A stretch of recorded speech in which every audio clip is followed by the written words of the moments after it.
All right, everybody, welcome to the College Context Podcast. My name is Victoria Clark, and I am the Director of Admissions. I also have two good friends with me here today who I'll let introduce themselves. Yeah, hi, I'm Dr. Geet Vanaik. I'm the Dean of Academic, International, and Student Services, and I'm pretty much responsible for all the issues that come up related to COVID or international. Good morning. I'm Pedro Valentin. I'm a 96 grad of Greenville. Been working in a couple different roles over the last 19 years. First as the Dean of Campus Life, and then Dean of Diversity for about 7 years, and then most recently, Director of Diversity Initiatives, and also the proud parent of a current GU student. Long relationship with Greenville. That's awesome. That's awesome. Just so everybody listening can know, one of the favorite things that we like to do on the College Context Podcast is ask you all to share the weirdest thing that you have ever eaten. Wow.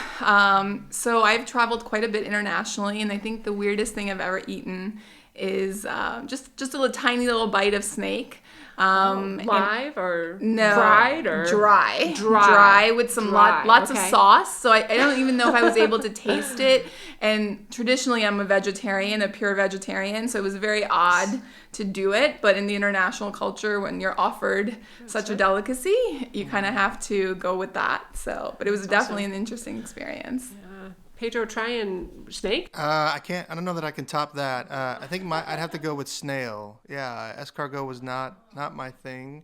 I'd put that up as the weirdest thing I think I've eaten. Yeah. Did you eat it in France? No, I should have gone with that story. Yeah, I should have made that one it would have up. It was in St. Louis. Oh, okay. On Chateau, which I think is French. Uh-huh. So does that? Yeah. That doesn't count, but it's close. It's okay, close it counts. Yeah, I think that counts. Yeah. It feels That's good. cool. I feel good about my answer. Yes. So snails and snakes. So that's how we're starting today. One of the things as I talk with parents, and I talk with students, and I talk with families on a regular basis, they always ask me, how is Greenville staying open right now? How are you guys doing in-person courses? Is it safe? So Geet, would you just talk us through kind of Greenville's COVID response plan and how it's going? Yeah, so I will say that our response is like one of the best in the world, probably, not just regionally or locally or nationally. We have been very aggressive with our saliva testing. We're testing everyone on campus twice a week, students, staff, faculty, and contractors. And I will say that our response is not just testing. So it's all of the mitigation strategies. So we have testing, we have distance, we have hand washing, we have masks, and we're encouraging students to lean into their character and service and think about their faculty, think about others around them. And I think that has been the most effective thing for us, is really looking at COVID and trying to crush it with not only testing, but our character and service.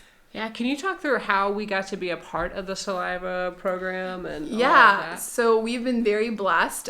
We have a partnership with U of I Shield, and through that partnership, we were able to, it's a research partnership, and we were able to join that program in early August. We'd planned to join it earlier on. In August, we got the confirmation to be able to be part of that. So we are working very closely with U of I Shield as a research partner. That's awesome. That's awesome. What would you say to a prospective parent who's thinking about sending their student here to Greenville, and how our COVID response plan makes Greenville a safer place to be? Yeah, I mean, so I go around campuses and I see different things, and I see the life on our campus to be very normal as things can be during COVID, and it's just so rewarding to come to campus and see students interacting face-to-face with their faculty, with each other, with staff, having on-campus jobs, being in the library. So I think I would say we are like a little piece of heaven here during these crazy, unchallenging times. I'm just kind of curious because having raised college-age students and raising them, love them to death, maybe not necessarily consistently the most responsible. So in terms of the testing 2 days a week and making sure and tracking that everybody's kind of participating, have you felt like that's gone smoothly? Has participation level for 18 to 21-year-olds been Yeah. consistent? Is it a lot of chasing down, or have they really kind of been? Yeah, I mean, our compliance on the student side is around 80%, which is, again, a small miracle because I think there's a purpose behind what we're doing. Students understand that it's not about them. It's about the community at large. We are in Greenville where there is an aging population outside of campus. And so we have a real responsibility to protect everyone around us. And so we've done some chasing. I won't say that we haven't.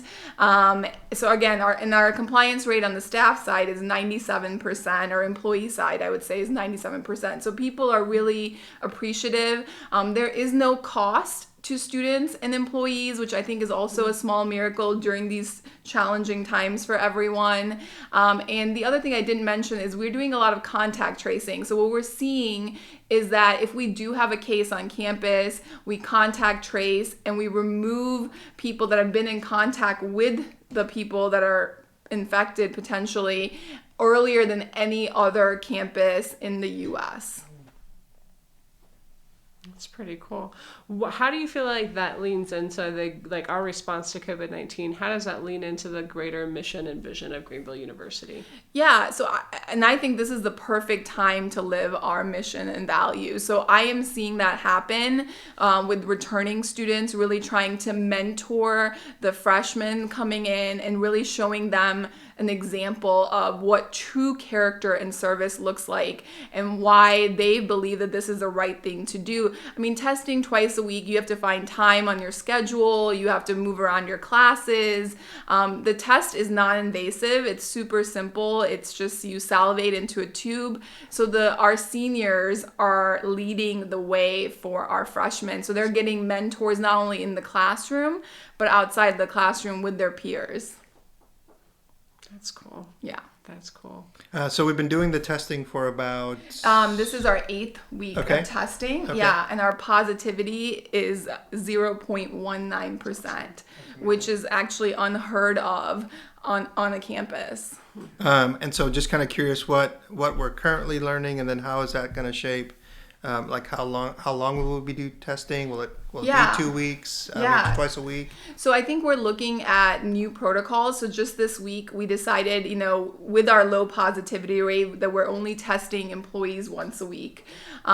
With the students that are still a little bit high risk and numbers are going up, so we're still testing them twice a week. But we hope to eventually go down to once a week. But our decisions will be based on data and on science and making sure that everyone is safe. The good thing about regular testing is people do get to have the freedom. So you can go home and you can come back to campus as long as you test. You're not confined to spaces on campus, off campus. And that's the greatest benefit of testing.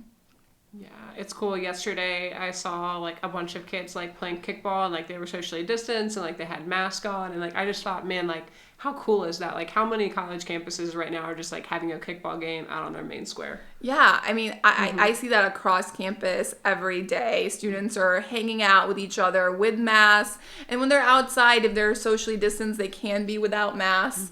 So we're not doing this huge enforcement of masks and all of these things. We want students to do that on their own because they care about each other and their faculty and their staff.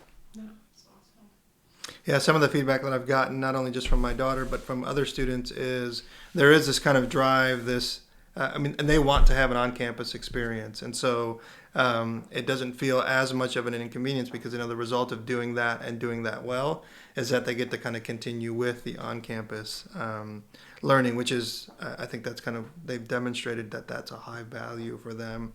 And so to her and to others, it hasn't felt as if it's been an inconvenience, or that they're not going to do it because they know essentially what's at stake if we don't do this well. So credit to you guys, credit to our staff and our students for valuing our community enough to do this well. Yeah, and I will just say this is a historic time to see people coming together and this collective vision of, again, taking care of each other. It's really, I get chills and goosebumps sometimes. I'm like, how great is this place to come to work and to be able to impact young people to do the right thing.